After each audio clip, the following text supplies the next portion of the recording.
Vulcanizing shop sa Naga City na pigigibo subuot drug den asin bakalan nin illegal na droga kan mga driver, sinakyada kan mga otoridad. Source kan droga na nakuha sa maintainer kan drug den, pigi-imbestigaran pa kan mga otoridad. Ang detalye aramon sa pagtutok live ni Chris Novelo. Chris?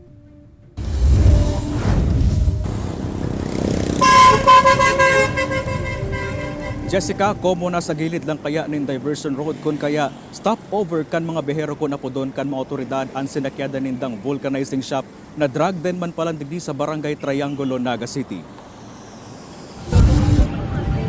Sinakyada kan mga otoridad ang vulcanizing shop na ini sa barangay Triangulo, Naga City. Apwera kan pagiging vulcanizing shop na pag-araman na nagagamit man subot ang lugar. Komo drug den as in stopover kan mga behero nagagamit as in nagbabakal ng illegal na droga. So itong drug den na to is mahigit isang buwan natin ito trinabaho.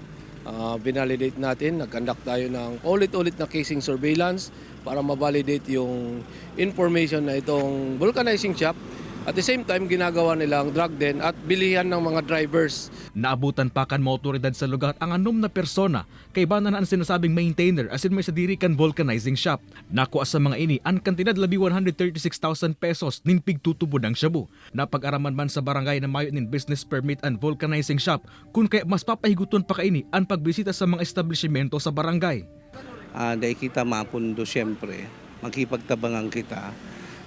Siguro maging marigimat kami sa barangay na maraman na pati pala ining mga araw ka ining lugar nakakaagwan ng drug den na. Padagos man na pigmonitor kan mga otoridad ang posibleng paglangkaw kan demand kan illegal na droga. Urog dangon niya na paabuto na ang Peña Francia Festival. Isa yan sa mga tinututukan natin. Of course, hindi tayo papayag na magagamit nila ang pesta ni Ina para sa kanilang illegal drug activities.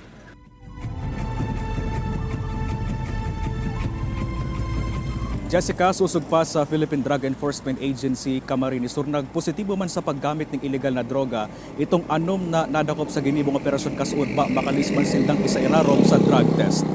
Jessica. Jos Mabalos, Chris.